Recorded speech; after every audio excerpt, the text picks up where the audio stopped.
mbese twari ku gihe kimwe ntabwo yari afite amafaranga agenda tekeri ko abarokore tubyita mwe muri ku gipimo twari turi ku gipimo noneho akareba nabimbwira ntacyo bimaze yego kuko nta kintu agiye kumarira arambabariza iki turikomereza ebana tubaho igihe kimwe Imana iza gufungura Imana ifunguye niho yaje kubimbwira arambwira ati ndashima Imana araza muri biro nakoreragamo ati nje gupfukama ngo nshima Imana araza ashima kuko nari namubwiye ukuntu byagenze araza ati nje gushima Imana kubw'iki kintu cyabaye ati kuko najyaga nkubona agenda ambwira ukuntu yajyaga mbona niba ari umwana utavuga ashobora kuba atavuga afite ikibazo cyo kutavuga ariko muri we akaza ubwonko burakora ariko iki cy'Imana yafunze n'umunwa sibyo birashoboka ko uwo mwana yasengerwa agakira birashoboka ko yahabwa umuti agakira ariko niba bakoze ko bashoboye kose nibikoreke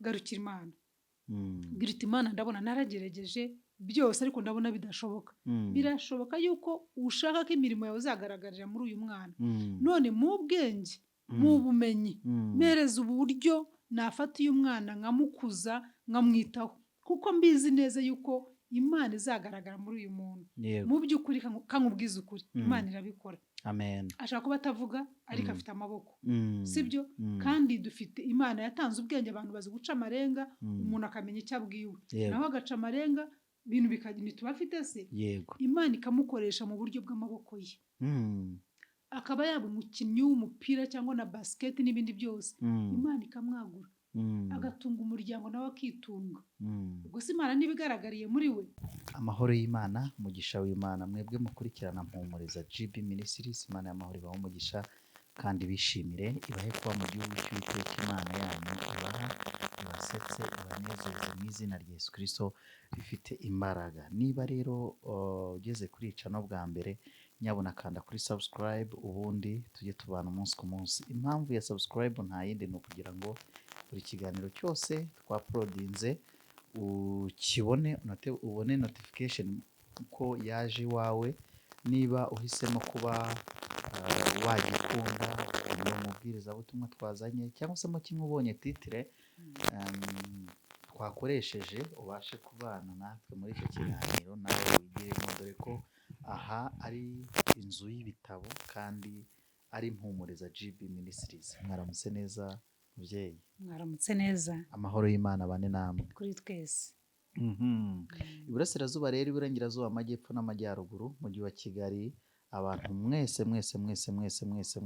muri hakurya irwotamasimbi abandi bamwe bajya bavuga ngo aho giteye inkingi ubwo naho giteye inkingi ubwo ni Burundi ni muri Congo ni muri Uganda ni muri Tanzania naho giteye inkingi kitagera mu rundi Rwanda ko muri Amerika ese ni umuntu wese wumva ururimi rw'ikinyarwanda n'abarundi ariko dusuhuje abantu b'abarundi cyane abantu bari muri Leta Zunze Ubumwe za Amerika no muri Canada njya mbona bakunda kugukurikirana cyane aho hantu rwose barakurikirana Imana y'amahoro ibaha umugisha nagusaba ugasenga Imana tugatangira ikiganiro cyacu cy'uyu munsi ikiganiro kiryoshye cyane hano kuri Mpumuriza GB Ministries amen data tuguhaye icyubahiro twongeye kuguha icyubahiro kuri Imana yacu turakunezererwa iteka kuko urukundo rwawe turarubona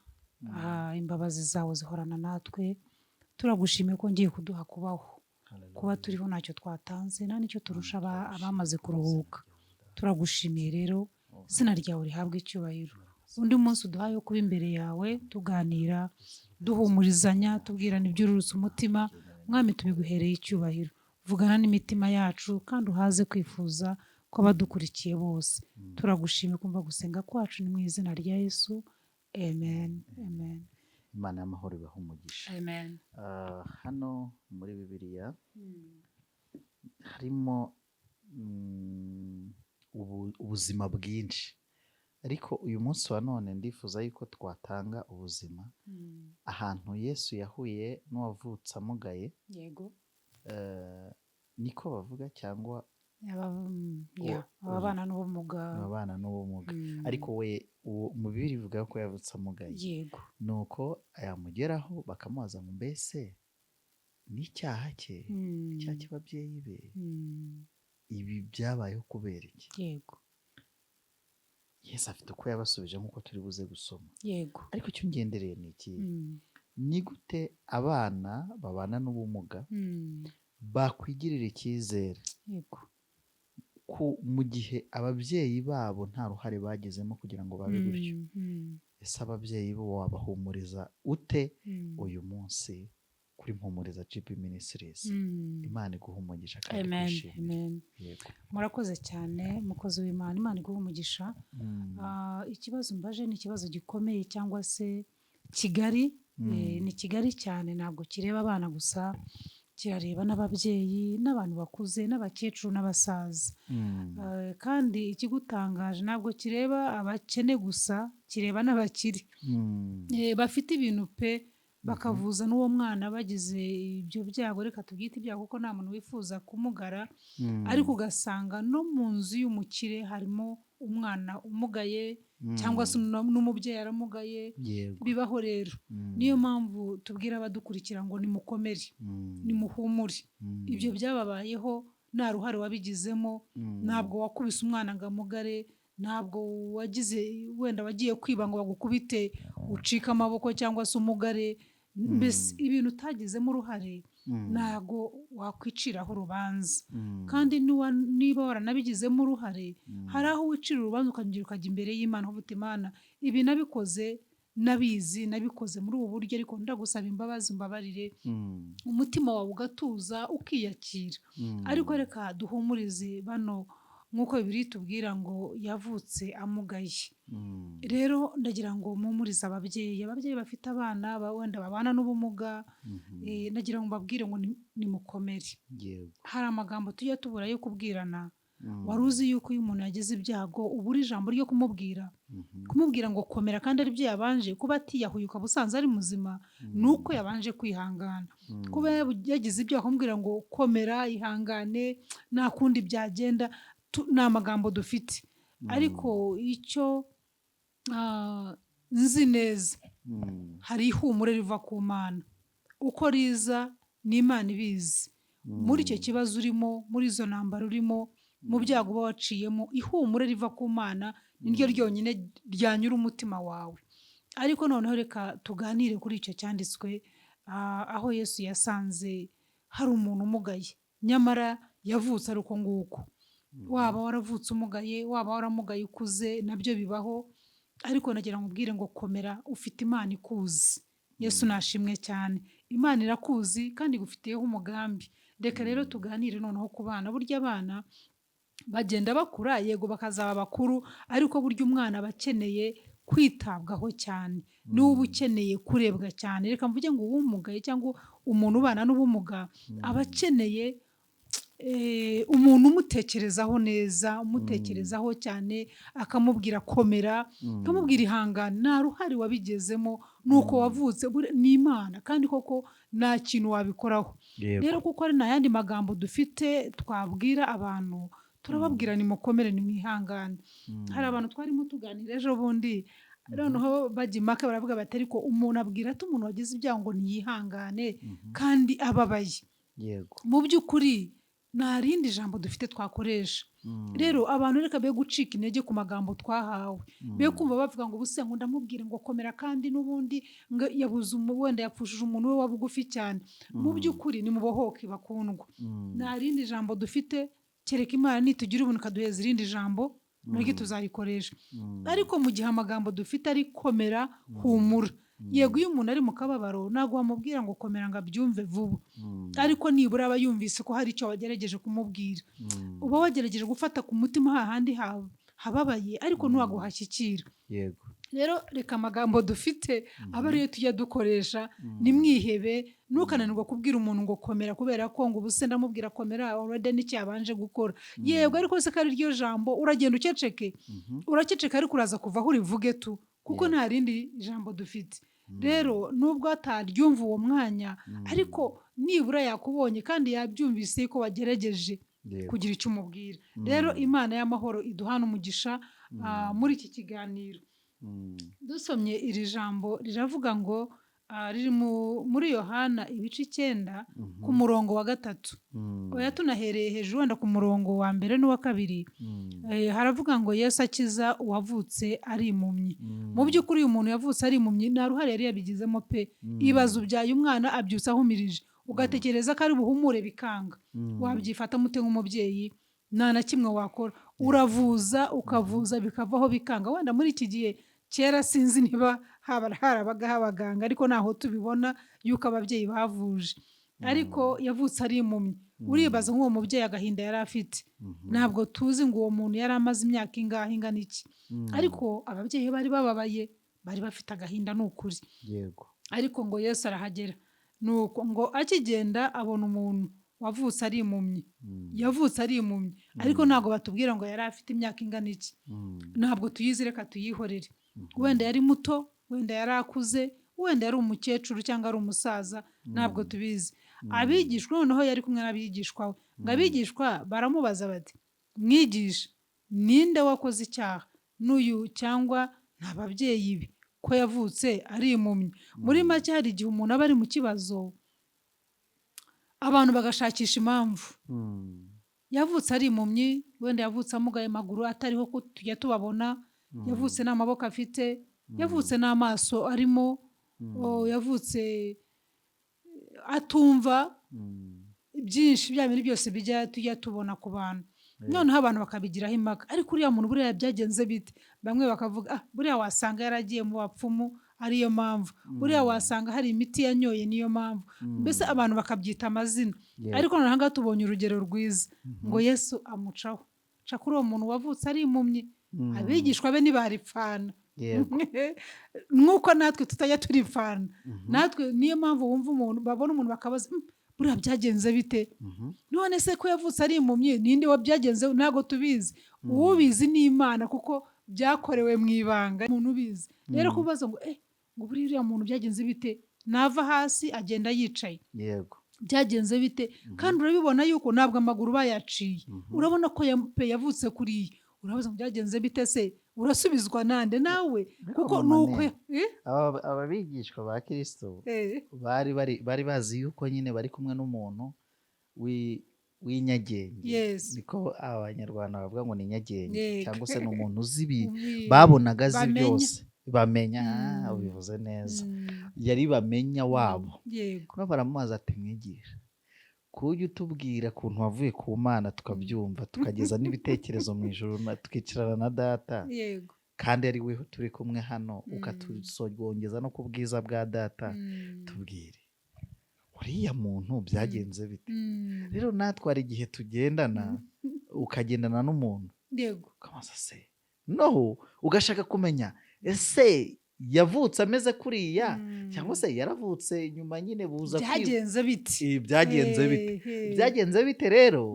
Urumva ni ikibazo, n'amatsiko abantu aba mu bantu. Ukaba ubona ibintu koko, ukaba ubona yuko umuntu nyine akaboko kagoramye cyangwa se kigondagonza ukuntu. Maze none uyu muntu byagenze bite? Bagahita bakakubwira ati yenda urugero, Jenoside yabaye mu Rwanda niyo yamusize kuriya. Ugahita utekereza ukavuga uti Mana, ibi bibi cyangwa se aya mahano ntazongere kuba. Ugahita usenga. Undi noneho ugasanga nawe aravuze ati uriya yaguye mu ziko ari umwana, kahita kaba kuriya. Urumva? Undi nawe akakubwira ati uriya ni kuriya, ati twe twaramubyaye, ndibuka ubwo ni mama ugiye kuguha inkuru, ati ndibuka umunsi twamubyaye, ati kariya kaboko kaje kameze kuriya, kihinahinye ngerageza kurambura, tujya kwa muganga biranga, ariko twarabyakiriye kandi urabona ko akana kacu ntacyo kabaye. Twakoreye deliverance mu buryo bw'imitekerereze, kabura karanezerewe, kumva iyo kageze mu bandi gatanga ubuhamya. Hari igihe rero twakwibaza ngo ugasanga umuntu ari kubaza ngo byagenze bite, kandi n'ubundi abireba nibyo kuko tuba tubireba ariko tuba dukeneye amakuru ya nyayo y'imvaho. Yego. Niyo mpamvu tuje guhumuriza abo bantu bari hano kuri Mpumuriza bakurikiranye ikiganiro, yaba afite mwene wabo ufite iki kibazo, ari nabyo nashaka kugira ngo uze kudufashamo, uze kutuzamura mu bitekerezo, tubwire se uyu muntu ubana n'umuntu ubana n'ubumuga, cyangwa se uyu mumama wisanze abyaye umwana hari urugingo rwe rutaremwe neza. Niyo mpamvu tuzashaka uzambabare umfashe unshakira n'abadogiteri bize ibintu bijyanye n'imikurire y'abana mu nda z'ababyeyi babo, baze batuganirize batubwiye ukuntu ababyeyi bagomba kugenda, ababyeyi bagomba kubaho, umubyeyi utwite agomba kwicara ate, agomba kuryama ate, ese niba aryamye amasaha abiri ameze gutya agomba guhinduka gute. Buriya hari n'ubwo biterwa umwana akaba yarazirema akuzura, ariko imirimo y'agahato y'umubyeyi umwana atarirema neza. Njyewe nigeze kubona umwana wavutse afite amatwi abiri, amatwi nyine asa nkaho ari abiri, kumwe kwaraje hano ukundi kuza, mbese bisa nkaho ariko bahita nyine bakuraho kumwe. Ariko biterwa n'iki? Igihe cyo kwirema k'ugutwi. Ubwo nahise ngirira experience kubera ko naganiye n'uwo mudogiteri, ari nayo ngiye kubasangiza hatagira ndi dogiteri. Nibyo nari ngiye kukubaza, nese ibyo nabyo wabyizeho Manuel? Oya, ngiye kubasangiza ibyo nanjye nasangijwe. Ubwo ni ukuvuga ngo kwa kundi nyine njya mbwira abantu ngo ntuzwe n'umunwa. Ngiye kubabwira ako yarambwiye ngo buriya iyo umwana uko agenda yirema mu nda ya mama we, umubyeyi akagerageza nka kuriya agakora siporo itari ngombwa mu gihe kitari ngombwa, agakora imirimo y'agahato, cyangwa se ugasanga aricaye ku mbabura, yibutse yuko umunyu wabuze, yibutse yuko akeneye amazi, yibutse yuko akeneye isukari, yibutse yuko akeneye ibijumba, yibutse yuko akeneye inyama, yibutse yuko akeneye ubwonko budatuje, ari guhora agenda. Ni nijoro cyangwa se ni ku manywa mu gitondo hakiri kare.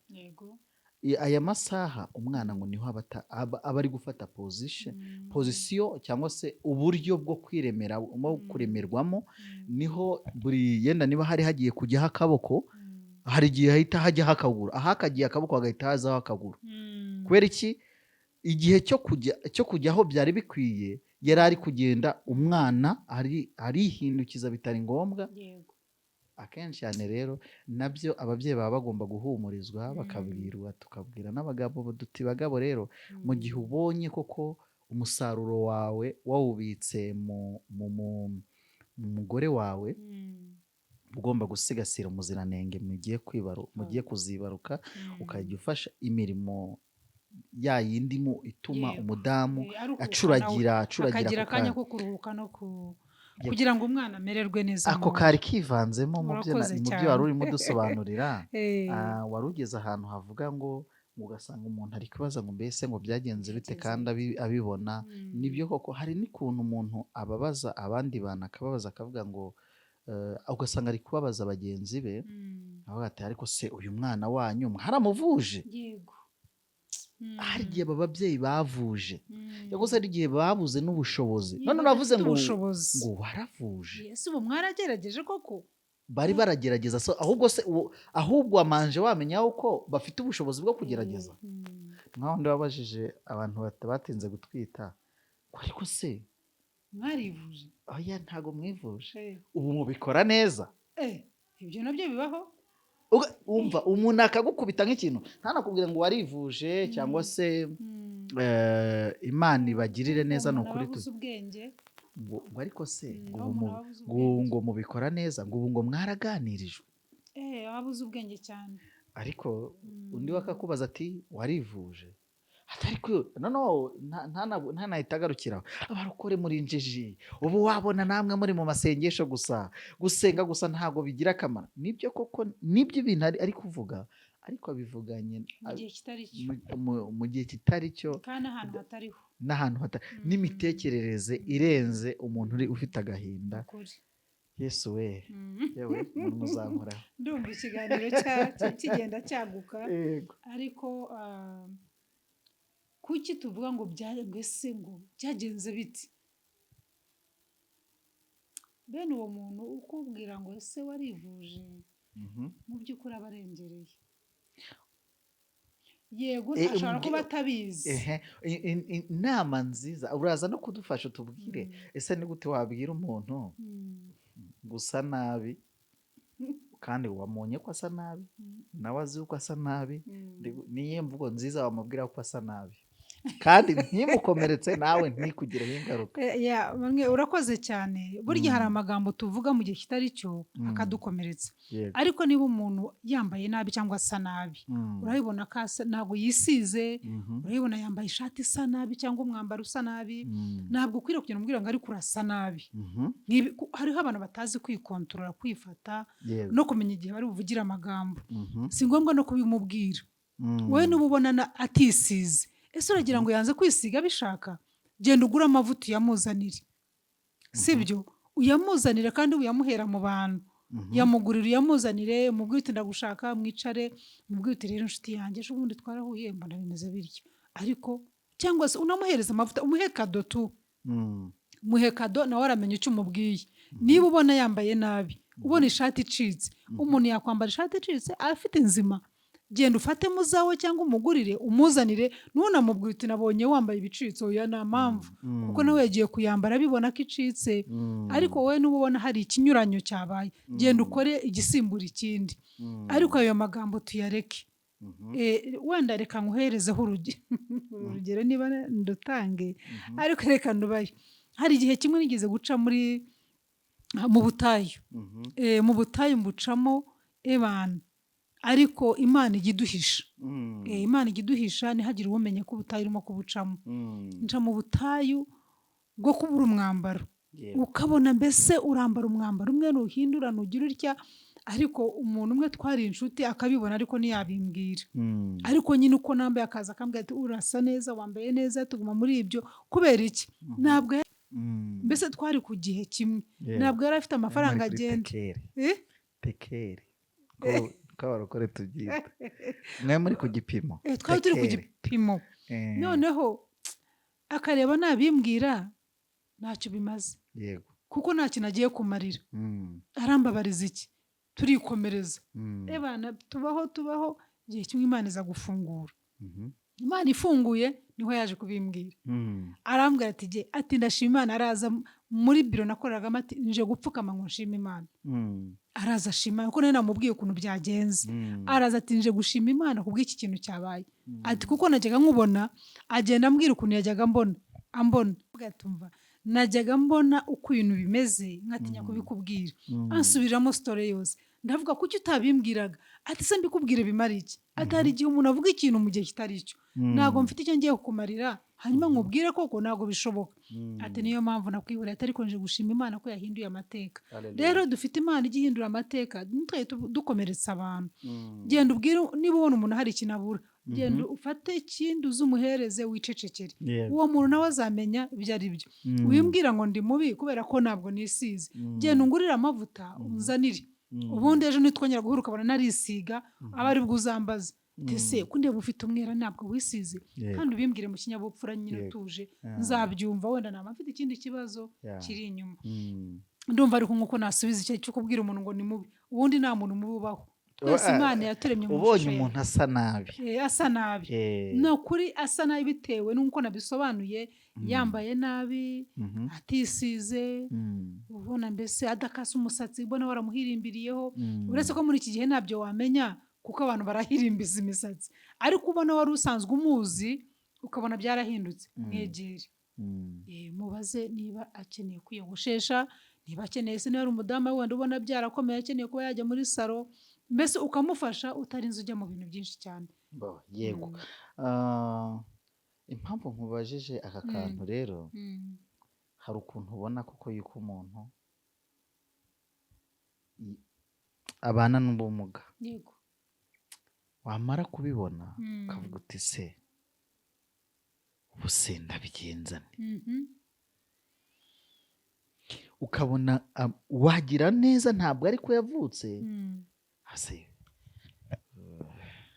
yaramugaye akuze, ashobora kuba yaramugaye akuze atari ko yavutse, ukabona nta maguru nta maboko afite, kamaze kugira ngo umuganize ndamuganiza mu buhe buryo?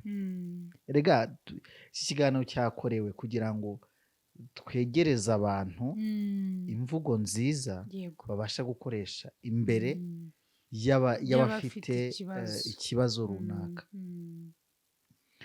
Bavuga ati uyu muntu nijya kumuganiriza. Hari igihe ubu bitewe n'uko abanyarwanda tumeze, umunyarwanda ni wa wundi nyine ushobora kukubwira uraho neza, amakuru ni meza, akabwira ni meza, kandi nubwo bitameze neza na wa wundi rega nawe wicaye hasi ntakubwira ati ni meza, kuko tuzi kwihagararaho, kandi ni byiza.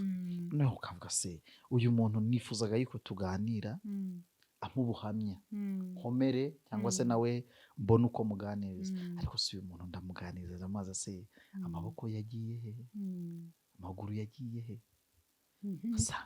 Niyo mpamvu nakubwiye ngo mbese ubonye umuntu asa nabi ni gute niyihe mvugo wayumubwiramo yuko asa nabi? Yego rero uyu muntu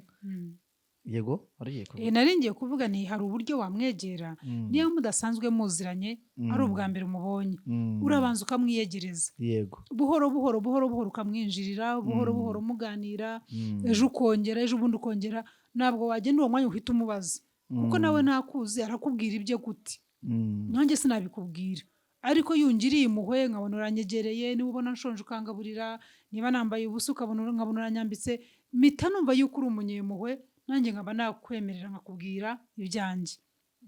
Yego, naho ubundi ntabwo umuntu yahita akubwira ibye mukibonana gutyo, ugenda buhoro buhoro kugira ngo abanze kwisanzureho.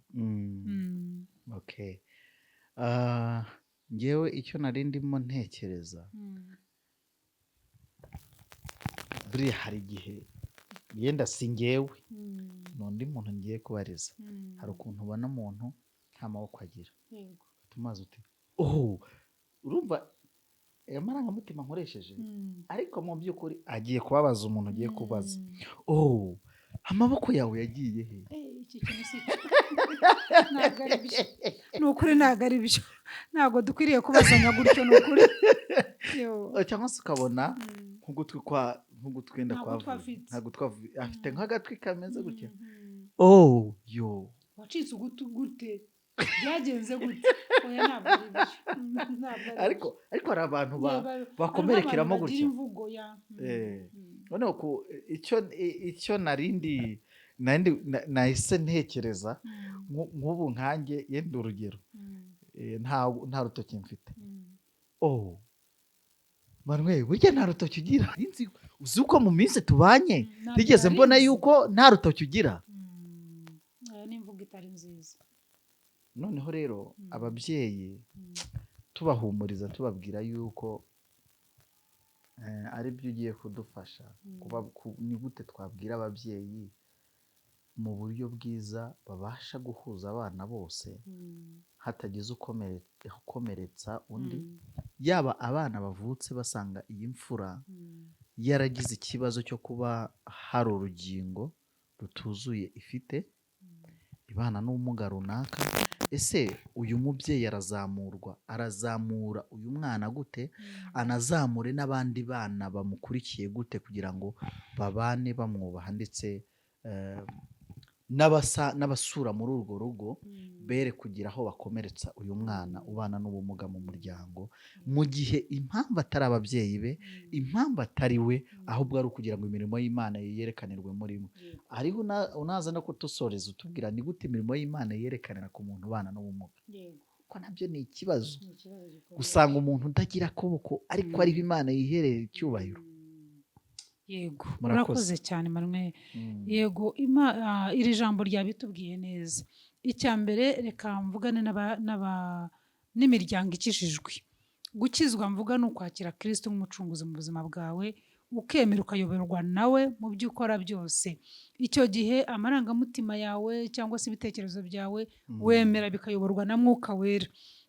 kuko iyo wemeye kuyoborwa na Mwuka Wera niwe ushaka kugira inama, niwe ushaka kuguhumuriza, niwe ushaka kukubwira ati aya magambo si meza wiyavuga, aya magambo aba ariyo uvuga, twari humure kuri uyu muryango, vugana n'uyu mwana umeze gutya. Ariko iyo utarakira Kristo nk'umucunguzi, hari ahantu ugera ugacika intege ukavuga uti ariko ibi bintu nzabigumamo kugeza ryari, nzakomeza guterura uyu mwana umeze atya koko hindura nzabivamo, ukitangira kubyinubira. Ariko Kristo yabwiye abigishwa bamaze kumubaza icyo kibazo, arababwira ku murongo wa 3 ngo Yesu arabasubiza ati uyu nta cyaha yakoze cyangwa ababyeyi be, ahubwo ni ukugira ngo imirimo y'Imana yerekanirwe muri we. Yesu nashimwe cyane. Bivuze ngo hari igihe Imana ibyemera. Iyo tuvuze ngo hari igihe Imana ibyemera, hari igihe bibabaza abantu. Ariko niba hano na Yesu yaravuze ati naciye ku muntu usanga umuntu umugaye, n'abigishwa bati biriya bintu se wowe mwigisha ubitekerezaho iki? Kuko bari bazi ko afite inararibonye agiye kubasobanurira. Ariko Yesu arababwira ati ni ukugira ngo imirimo y'Imana yacu yerekanirwe muri we. Kuko reka mvuge ko hari igihe umuntu ashobora kuba amugaye gutyo, ejo Imana igakora igitangaza agakira. Umuntu akavuka amugaye, Imana igatanga uburyo, abaganga bakamuvura, amaboko agakira, amaguru agakira. Imirimo y'Imana ikerekerwa muri we. Wambaje ute si imirimo ni gute yakwerekanwa muri we? Mwomereje ahangaho. Uwo muntu ashobora kuba amugaye, tuvuga amaboko, ukuboko kumwe cyangwa se n'amaboko abiri tujya tubabona, ariko Imana ikamukoresha ibitangaza ikoresheje ururimi rwe. Imana ikamukoresha imirimo ikomeye agakira, n'umuryango we ugakira, gukoresha gusa ururimi rwe. Ashobora kuba amugaye amaboko ariko mu mutwe we ni hazima. Bene abantu tujya tubibona, Imana ikabahereza ubwenge butangaje, bagakora ibintu bikomeye, ugasanga ni n'abakire pe. Ariko ibyo biterwa n'iki? No kumwakira. Agakura yarakiriwe, abantu bamukunda, bamwitaho, bamubwira yuko atari we, nta ruhare yabigezemo, ni Imana, no kugira ngo imirimo y'Imana izerekanirwe muri we. Ashobora no kudakira ye pe, akaguma amugaye urwo rugingo yavukanye, ariko Imana igakoresha izindi ngingo imirimo y'Imana ikagaragarira muri we. Rwa rugingo yaba ari ukuguru nari buhaguruke ngo agende, ariko Imana ikamutiza amaboko agakora ibintu bikomeye, ugasanga ni umwayiti, arakora ku mashini, abantu bose bakamugana, akabona mbese ibitangaza by'Imana bikoreka mu muryango we. Rero imirimo y'Imana ijya igaragarira muri aba bantu. Ariyo mpamvu ngira ngo mbwire ababyeyi, mbwire imiryango, niba ufite umwana cyangwa se ufite umuntu mu muryango umeze utyo, umva garukira Imana, emerera Imana ikore mu buzima bwawe. Imirimo y'Imana igaragarire muri uwo muntu, ubona yuko afite ikintu aburaho. Niba ari umwana utavuga, ashobora kuba atavuga, afite ikibazo cyo kutavuga, ariko muri we akaza ubwonko burakora, ariko iki cy'Imana yafunze n'umunwa, sibyo? Birashoboka ko uwo mwana yasengerwa agakira, birashoboka ko yahabwa umuti agakira, ariko niba bakoze ko bashoboye kose ntibikoreke, garukira Imana. Bwira uti Imana, ndabona naragerageje byose ariko ndabona bidashoboka. Birashoboka yuko ushaka ko imirimo yawe izagaragarira muri uyu mwana, none mu bwenge, mu bumenyi, mpereza uburyo nafata uyu mwana nkamukuza, nkamwitaho, kuko mbizi neza yuko Imana izagaragara muri uyu muntu. Mu by'ukuri kankubwiza ukuri, Imana irabikora. Ashaka kuba atavuga ariko afite amaboko, sibyo? Kandi dufite Imana yatanze ubwenge, abantu bazi guca amarenga, umuntu akamenya icyo abwiwe, naho agaca amarenga, ibintu bikagenda tuba afite se. Imana ikamukoresha mu buryo bw'amaboko ye, akaba yaba umukinnyi w'umupira cyangwa na basket n'ibindi byose. Imana ikamwagura, agatunga umuryango nawe akitunga. Ubwo se Imana nibigaragariye muri we. Haleluya. Rero wa muntu icyo usabwa ni iki? Cyangwa wowe ufite uwo mwana, wowe ufite umuntu ufite iki kibazo, mwiteho, fatira ijambo rigira iryawe. Ahari Uwiteka aragira ngo imirimo ye izagaragarire muri we. Uwo muntu mwiteho kuko ni umunyesezerano, ntabwo yavutse hari icyaha yakoze, yewe si n'umubyeyi. Niba yaranaryamye nabo ugutwi kukavaho, kandi Imana niyirema. Ntabwo rero kuba uryamiye uruhande rumwe ngo umubyeyi yararyamiye hano, ntabwo byabuze Imana kugira ngo kurema yanamuhindura. Imana niyo ihindukiza, kuko niba irema umuntu aryamye atya igashyiraho amatwi n'amaso, none se nijya gukora umugongo bizagenda bite? izamuhindukiza. Rero ntabwo Imana yabura uko ibigenza, kuko izi ko ibigenza kugira ngo umwana aremerwe mu nda azavuka ari muzima. Kubw'iyo mpamvu rero ntabwo ari ikibazo cy'umubyeyi we wamutwise, si n'ikibazo cy'uwo mwana wari mu nda, ni kugira ngo imirimo y'Imana izerekanirwe muri we. Ntabwo bizakubuza kuvuza, ntibizakubuza yewe no gushaka abakomeye ngo abasenzi bagusengere, oya uzabikore. Ariko nubona byanze ugasenga bikanga, jya mu ijambo ry'Imana, bwira Imana uti Imana, niba imirimo yawe wifuza ko ikorerwa muri uyu mwana, mu buryo bw'ukuntu namuhandoringa, uwo mwana umufashe mu bigendanemo kugeza igihe Imana izakorera cya kindi yagambiriye kuri uwo mwana. Yesu nashimwe cyane. Rero umubyeyi ndagira ngo ubwire ngo humura, ntabwo ari wowe. Uwo mwana urambaraye hasi, uwo mwana utavuga, uwo mwana utabona, nta mupasiteri tuzi se udafite amaso utabona, ariko arabwiriza. Hari n'uwo nzi yuko nzi udafite amaguru, ariko arabwiriza. Iyo ni ya mirimo Imana n'utuboko. Ibyo byose biba rero Imana ibizi ikizakoresha kugira ngo imirimo yayo igaragare. Rero icyo bidusaba twebwe, biradusaba gusobanukirwa yuko ni ubushake bw'Imana cyangwa se ubw'Imana. Wowe akora ubushake bwawe, senga, vuza, nibyanga komeza mu ijambo ry'Imana, utegereze. Ntabwo tuzi ngo ese bizakorwa ryari. Imana naravuje no mu mahanga nagiyeyo, yego wagiyeyo, tegereza ubushake bw'Imana. Hano ubushake bw'Imana ntabwo tuzi ngo ni ryari, turategereza ukazabona igitondo kimwe Imana irabikoze. Rero nagira ngo mbabwire bene data mudukurikiye, inshuti zacu, aho muherereye hirya no hino, waba uri hanze mu bihugu byo hanze, waba uri mu Rwanda, ndagira ngo ubwire ngo humura, nta cyaha wakoze. Nimurekere aho kwiciraho urubanza ngo ubu nakoze iki se Mana, nakoze iki, ko ntacyo nakoze, uyu mwana ngo muvuze, ntacyo utakoze, byose warabikoze.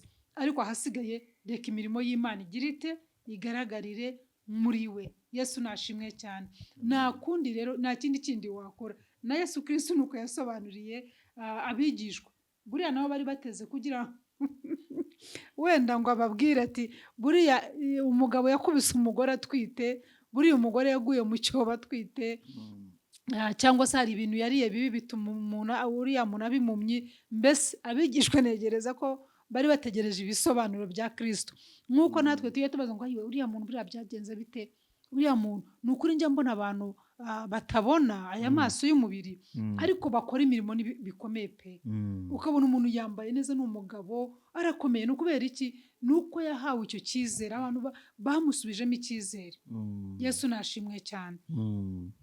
Rero reka duhumurize bene data, Imana yo mu ijuru mwakire ihumure riturutse ku Mana. Nimwakire amagambo meza, nimwakire ijambo ry'Imana, urihagararemo ntacyo uzaba. Kandi imirimo y'Imana nitangira kugaragara uzishima, uvuge ngo iyo mba naramenye nkaba naratangiye gufasha uyu muntu hakiri kare. Ariko ntarirarenga, wowe mwegere, muhumurize, umubwire ngo imirimo y'Imana iracyakoreka kandi Imana yacu iradukunda twese. Rero ndabifuriza amahoro y'Imana no kuguma mu ijambo ry'Imana. Nta handi twabonera ubutabazi n'ubuhungiro uretse mu Mana yacu. Rero amahoro y'Imana abane natwe. Amen.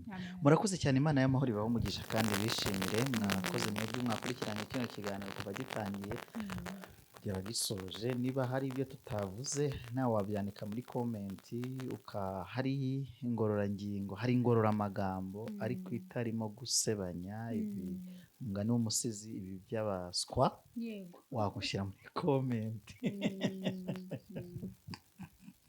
Washyira muri komenti ukatubwira uti iyi mvugo ntabwo ikivugwa gutya, ivugwa gutya, nabyo burya ndabyemera, ariko nawe umenye nyine utaza kubwira wavutse amugaye ngo ko wacitse amaguru wana. Oya ntabwo ari byo pe.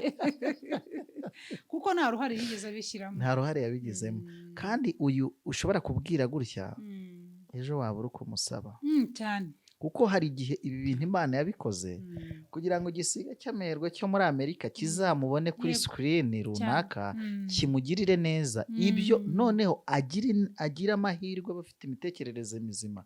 Buriya umuntu nubona atagira amaboko, atagira amaguru, atagira amaso, atagira amatwi, ariko akaba afite ikintu bajya bita ibitekerezo bizima, uwo ni umukandida wo kuwukoresha cyane. Imana ibishimire cyane. Mwakoze cyane kubw'ikiganiro cyiza muduhaye. Murakoze guhumuriza abo kuri Mpumuriza GB Ministries.